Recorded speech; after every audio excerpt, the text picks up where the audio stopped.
অলক্ষী ছেলে, জন্মের সাথে সাথে মাকে খেয়েছিস, তার কিছুদিন পর বাবাকেও খেয়ে নিলি, আর এখন আমাদের খাওয়ার ধান্দা। তোর মতো কুলাঙ্গা ছেলে মরতে পারিস না? রাস্তাঘাটে এত মানুষ মরে, তুই মরতে পারিস না? রাধিকা বেগম কথাগুলো বলছে আর অনেককে বেল দিয়ে বেদরম ভাবে পিটাচ্ছে। পিটাতে পিটাতে হাঁপাতে শুরু করে, আর অনেক ফ্লোরে শুয়ে গড়াগড়ি খাচ্ছে, শরীরটা ফ্লোরে এলিয়ে দিয়েছে। মারের দাগগুলোর মাঝে রক্ত জমাট বেঁধে গেছে, ওটার শক্তি পর্যন্ত পাচ্ছে না। মা, বাবা, তোমরা চলে গেলে আমাকে কেন সাথে নিয়ে গেলে না? তোমাদের ছাড়া তোমাদের অনেক ভালো নেই। চাচিমা প্রতিদিন নানা অজুহাতে আমাকে মারে। মা ও বাবা, আমি সহ্য করতে পারি না, জানো, খুব কষ্ট হয় আমার। তোমরা আমাকে তোমাদের সাথে নিয়ে যাও। রাধিকা বেগম অনেককে এভাবে রেখে চলে যায়। অনেক তার আব্বু আম্মু ছবিগুলো জড়িয়ে ধরে কান্না করতে থাকে। আপনারা হয়তো ভাববেন, একটা ছেলে কেন মেয়েদের মতো মার খেলো, প্রতিবাদী বা কেন করলো না? তাহলে শুনুন, দুনিয়াতে যদি দুইটা ছায়াই একা রেখে চলে যায়, তখন বোঝা যায় দুনিয়া কতটুকু নিকৃষ্ট। অনেকের আব্বু আম্মু মারা যাওয়ার পর সে তার চাচা চাচির কাছে বড় হয়।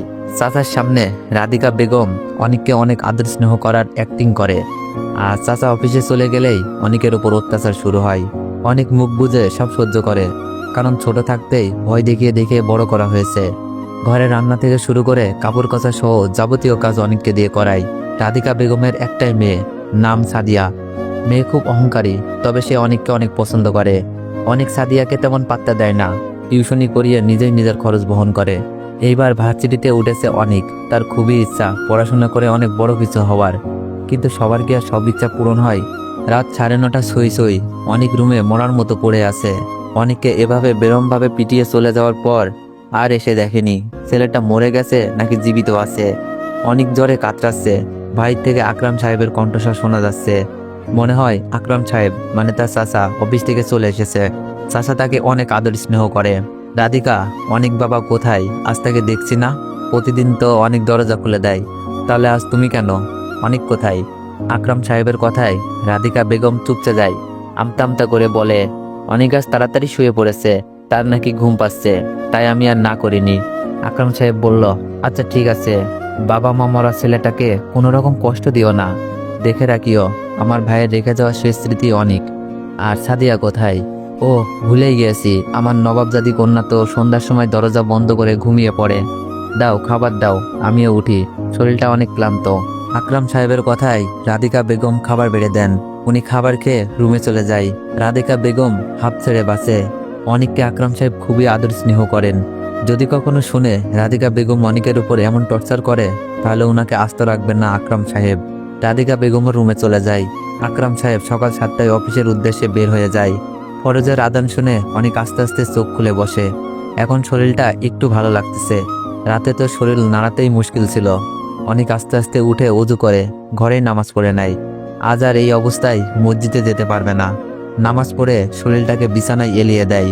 কি রে অলক্ষীর বাচ্চা, বাজে কয়টা? উঠ, এত বেলা করে ঘুমালে বাজার করতে যাবে কে? বুয়ার রান্নার কাজে কে হেল্প করবে? উঠ, সাদিয়ার কলেজ আছে। রাধিকা বেগম কথাগুলো বলছে আর অনেককে পা দিয়ে নাড়া দিচ্ছে।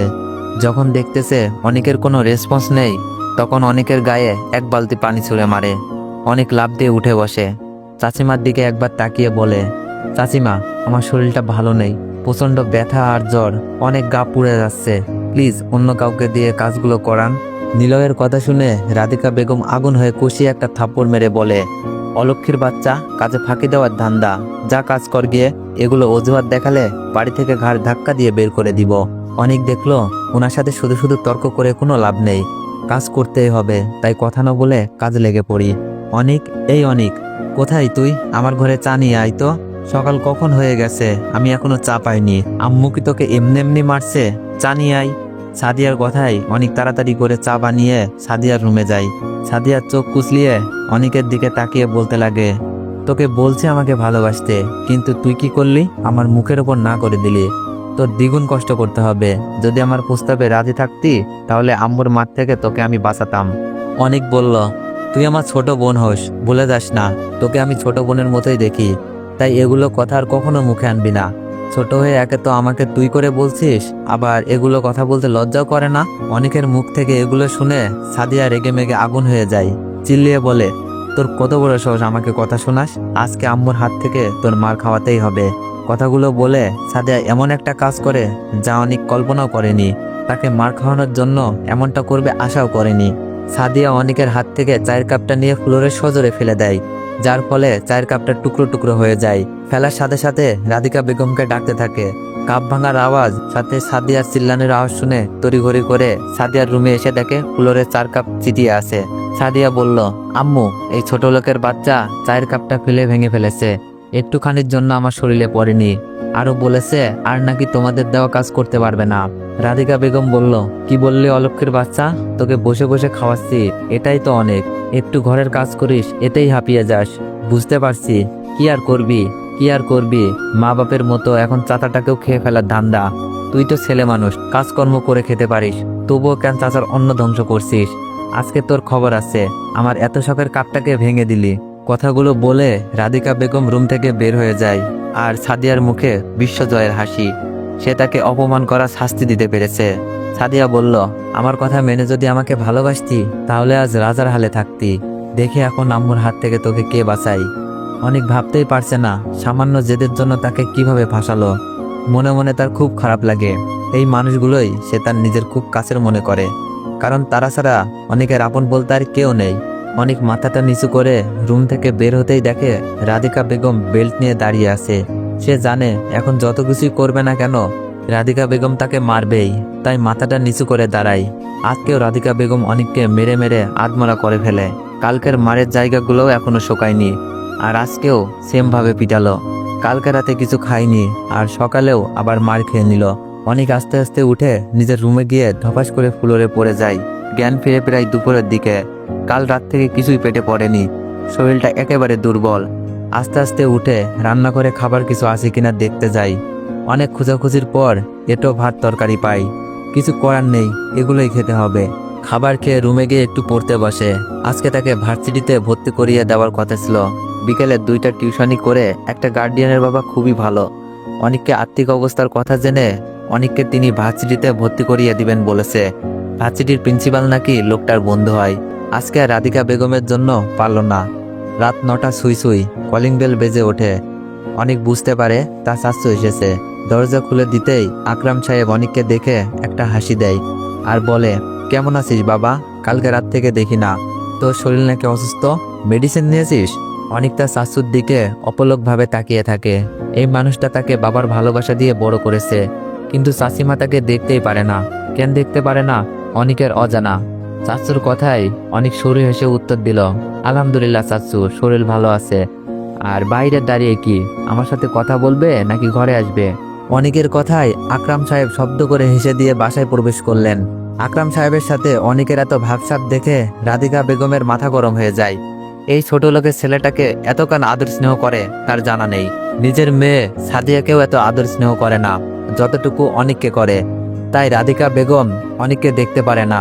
উনি চাই অনেককে যদি বাড়ির সব কাজকর্ম আর টর্চার করা হয়, যদি অনেক চলে যায় তাহলেই তারা বাঁচে।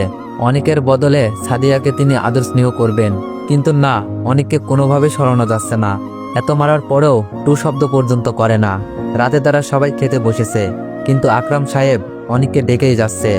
অনেক রুমে বসেছিল, কারণ রাধিকা বেগম না করে দিয়েছে তাদের সাথে বসে খেতে পারবে না। অনেক আসে না দেখে আকরাম সাহেব নিজেই অনেকের কাছে যেতে চাইল। সাদিয়া বলে ওঠে, আব্বু, এত আহ্লাদ দেখানোর কি আছে? অনেক খাবে না এখন বলতেছে, তারপরেও কেন জোর করতেছ? কই, আমাকে তো কোনোদিন এভাবে বলনি। পরের ছেলে তোমার কাছে আপন আর আমি পর। সাদিয়ার কথায় আকরাম সাহেব দাঁত কটকট করে তার দিকে তাকিয়ে বলল, এসব কি ধরনের কথা? পরের ছেলে মানে? অনেক আমার আপন বড় ভাইয়ের ছেলে। নেক্সট টাইম যেন সম্মান দিয়ে কথা বলিস। অনেক তোর বড় ভাইয়া হয়, আর অনেককে না নিয়ে খেলে আমার খারাপ লাগে। সারাদিন একটা বার তোদের সাথে খেতে বসতে পারি, তাই সবাইকে নিয়ে খেতে ভালো লাগে। আর অনেককে ভাইয়া বলে ডাকবি, মনে থাকে জানো। আকরাম সাহেবের কথায় সাদিয়া খুব অপমান বোধ করে। এই ছোট লোকটার জন্য তার আব্বু আজ তাকে কঠোর গলায় কথা বলল। মনে মনে সিদ্ধান্ত নেয়, যে করেই হোক এই ছোট লোকটাকে বাড়ি ছাড়া করবেই। আকরাম সাহেব গিয়ে দেখে অনেক শুয়ে আছে। উনি অনেককে শোয়া থেকে তুলে রাতের খাবার একসাথে খাওয়ার জন্য নিয়ে যায়। পরের দিন সকালে অনেক খুব লেট করে ঘুম থেকে ওঠে, কারণ সবার অগোচরে অনেক পড়তে বসে। রাত 3টা পর্যন্ত পড়ে বিছানায় গায়ে লিয়ে দিতেই রাজ্যের সমস্ত ঘুম যেন অনেককে ঘিরে নিয়েছে। ঘুম ভেঙে যায় 7টার দিকে।